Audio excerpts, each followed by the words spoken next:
Hey everybody, this might look nice, but it's completely useless. What do I mean? Okay, nice floor. Oh yeah, nice trims, nice floor. This thing is not flat. I cannot really demonstrate for you how bad it is. It's like a ramp, and it's probably about 150 mil higher at the peak at the front there than it is back here. So I'm ripping it all out. I've added in some kaolin stuff, which adds a little bit of weight. Now I want to offset that and get rid of all this crap so that we're even lighter than we were before without the storage gear. And then I can put a lightweight floor in here, just a fridge, a basic touring setup, maybe a battery underneath, and maybe a roller Titan tray with a ridge mount with a solar panel directly to charge a battery that could be hidden in here somewhere with some other compartments to store stuff in, and just keep it a simple touring setup. So I'm just going to start ripping everything out, you know. Let's start off with all this. I need 2 hands, so I'll rip it out.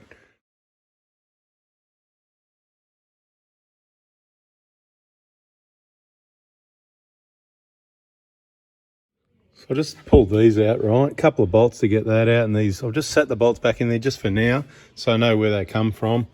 Just going to leave the jack there for now to see what it looks like. I know it looks like it's sticking up a bit, but I might even make something that goes in between. But at the end of the day, I want to get these seats out. You can see behind here, they're bolted down, couple bolts here, couple bolts you probably can't. The light. I wish it would just stay on anyway. I'm going to pull these bolts out, these bolts. There's probably going to be some more somewhere, and the seat belts, and just rip this whole assembly out. So to access that at the front, I'm going to kaolin. I've just got to remove the headrests and then fold the seats. I'm going to do that. In case you didn't know, that's what the seats, they're not fully folded back. How do you adjust these? Pull this thing up, wouldn't even know, right? There you go, it's locked in now, but might be adjustable, so it's fairly upright. Doesn't leave much room in the back here. It's enough for the shopping, I guess, but that's about it. You could put some bags in there, so you could fit, if you want a people mover, not bad, as long as you're not doing touring trips and you want to fit a lot of bags for, what is it, 8-seater or something, for 8, 7 or 8 people in there, you're dreaming. Anyway, I want to fit heaps of stuff in there and get all this weight out. So with the seats folded forward, there's even a, check this out, right? There's even a floor mat, standard floor mat. Get that out of the way. These plastic covers are going to get pulled off, and you're going to find a bolt there as well. I'm thinking it's probably going to be easier to access those first, then fold the seats forward again, and then unbolt from the rear end. All right, those 4 bolts are out. They'll probably go back in later to block any holes. You never know. And more things might come out yet, but let's see if we can fold the seats again and re-access the rear end. Okay, it's a bit of a pain because you can't just unbolt all of those, this cover and whatever, which probably was coming out anyway, but I'm making up as I go. First timer here, right? So I'm guessing there's going to be a bolt or something under there because that's a tie down point. So I'll get a flat blade, open that up, and then that'll probably unbolt. This will come off and we'll get more access. Let's do that. Just what we thought. So just carefully get in here, and it's what I call a dum-dum clip, right? Because any dum-dum can open it. So this plate in the picture here is pretty much still in the way of everything. So I'm going to take out these 10 mils, and hopefully that'll lift off pretty easy as well. Everything else comes apart really easy. Anyone could do it. Oh, and there's a couple of big side ones that were hidden in behind there. One, we'll do the other side. So at the end of that one, you should end up with that plate with the 2 bolts I originally left in it. And a little bag with 4 10mm bolts and the 2 nuts. Put those aside in case you ever sell the car and somebody wants the rear seat. You can put it back in for them, or say, there you go, there it all is. Good luck to you with your family of 8. If my estimations are correct, these cars are so easy to work on. You think they're made in Japan. So this bolt's already undone from that other plate we undid. So we're going to unbolt the seat belts.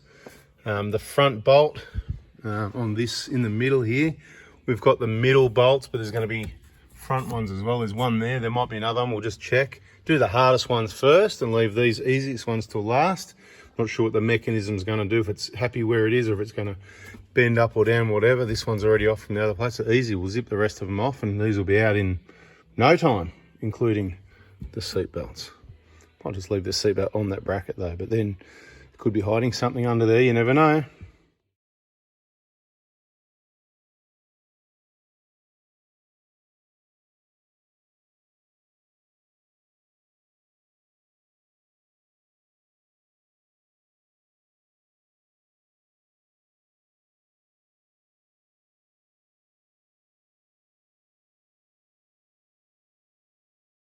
All right, as you can see, heavy suckers. I think I just got a 2-inch lift. We'll have a look at that afterwards. It's definitely saved a lot more weight than was ever in there. And the floor that I replace it with is still going to be lighter, even with the Cowan gear on the floor. The fridge might bring it back to about what it was before. So there I have a touring vehicle without the seats, haven't added any extra weight. Don't need a lift yet, but there will be suspension mods coming. Keeping it minimal would be wise on an independent rear included suspension vehicle. I've just got the bolts sitting back in the holes. I'm just going to zip those up.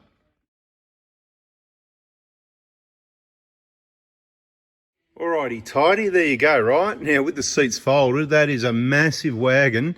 I reckon if you were short, you could probably just about sleep in there. Now what we've got to come up with is a flat floor arrangement. So I'll close the middle row seats, the rear seats if you like, because that's how they're going to be. We'll fix that. Those Prado owners watching, surprised to find just then actually, in the 120 and how the seats fold like this and the Patrol copied, what Nissan forgot to copy was, you know, the locking thing that makes it stay there. So in the V8, if you were to hit the gas, this is going to go boom, like that. It's just kind of loose. It's very heavy too, by the way. So if you want to save even more weight, rip the middle row seats out and look at this big empty wagon then. It's definitely, even I could sleep in there then. Yeah, without those in the way, definitely good length. Unbelievable, this thing. There we are with the seats folded back. Heaps of room in there. And we're slowly getting a bit more room in here, very slowly. So what we've got to do is work out. We've got to get a bit of a level. I mean, I like a flat floor, and looking at this, if we make it flat, we're going to have a heap of space under there, which I think is a waste. So I might actually have a split level setup where keep it at this level, obviously, you know, just make a, whatever we can do. I'm just thinking out loud and we'll wrap this one up, right? So instead of trying to have a flat floor and wasting all that space or having to have compartments, what if we just went back level? It's going to go over here. There's not much space going to be in here. And then as it goes back, it's going to get back as far as we can reach, is about where the fridge, and then it can step down to, well, to nothing. That could be just storage space in there. Why do we actually need to have anything there? No. So, and then with the space of the flat floor, even at this side here, could be an area where you could maybe get some sort of flat battery in. Anyway, let's see what happens. This will be interesting. This was ripping the back seats out of the Patrol. Hope you liked it. Hit the like button, subscribe, turn the bell on both YouTube channels, 4x4 Diesel and 4x4 Adventures. And we'll show you some adventures soon, but at the moment, there's going to be a 4x4 Diesel petrol going on. See ya.